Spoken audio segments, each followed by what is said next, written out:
Hey peeps. Okay, I have been promising um excuse me, a cancer journey diagnosis like story 2.0 for quite a while. My original one is like 4 parts and they're 15 minutes each, so it takes about an hour to get through. For this one, I'm just going to be going from when I started noticing that there was a problem, and just for this particular journey. It's a reoccurrence of my first cancer, but yeah, if you want to see that whole original diagnosis, you can watch them up above. I hope they're up there somewhere. Yeah, so I got married to my husband in 2019. And I was having some like really bad allergy problems, or at least so I thought. Had ongoing allergy problems for a couple of years. Like I'd get a cough, and each time I got this cough, it would last longer and longer.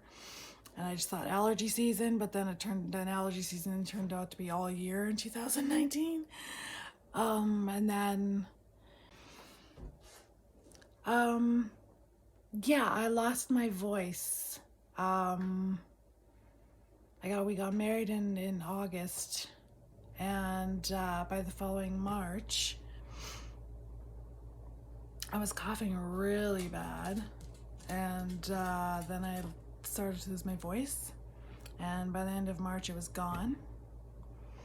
And I kind of for a while thought allergies. I did voice rest for a while, on and off, and it seemed to get better, and then it wouldn't, it was never really there. And then I noticed that if I looked to the right, my voice was almost normal and loud, and if I looked to the left, it's so much better now, you don't even know. When I looked to the left, my voice would just go out, and it would be a strain and a struggle. I really couldn't talk if I looked to the left. I was like, well, that's not normal, to have it normal one way and then not the other. So that's when I started cluing in like something's not right. So it got very verbal. I said, listen, this isn't allergies anymore. I really need somebody to look at me, because it was, by then COVID was raging and nobody wanted to go anywhere near.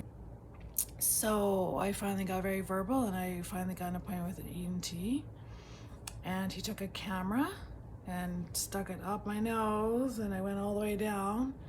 And of course that didn't go out. The whole story is in my, if you want to hear the whole, well. But long story short, he came in, he's like, well, the good news is I seen what's wrong with your throat, and the bad news is it's a paralyzed vocal cord. And I was like, okay, why is that? What could cause that? Or no, he said, he's like, we're not really sure, but listen, I don't want you to worry about your voice, because your voice isn't the problem. He's like, we should really be concerned about what's causing it. And that just made me, just when he said I should be concerned about what caused it, that just terrified me. And he sent me for a CT, and I was just stressed right out. It was right before my birthday. It was the Monday, and my birthday was on Wednesday. And I went for my CT on Monday, and he phoned me already on Tuesday, which, just from my past experience, I knew wasn't good.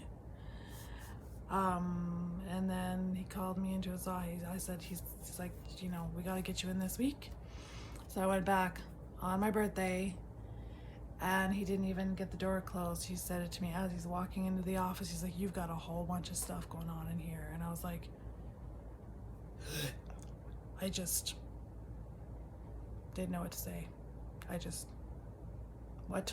Like, what? Yeah, he's like, do you want to see the CT? I was like, no. The last thing I needed in my mind, to this day I haven't seen it. The last thing I wanted in my mind was the visual of all these little bugs that were in here. There's one big cluster on my apex right here. He explained it to me. It was 2.5 centimeters. It has now shrunk. It's not going away, and it didn't shrink drastically, but it did go down a bit, but it was pressing on my left focal nerve, which is what was causing the paralysis. So from there, it was just, I took that moment and was just, okay, what do we do? Get in touch with my cancer doctor again, let's get the wheels moving. And I was traumatized, and I had to drive home alone. Well, not alone, I had God with me. God was in the car the whole time. And I know he was working with the doctors, because from the time I left Regina, after to drive 2 hours home,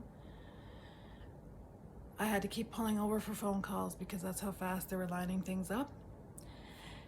And by the time I got home, everything was arranged for me to go for bone scan, CT, see the specialist. Everything was lined up, and I had a plan, sort of a plan to get the full story.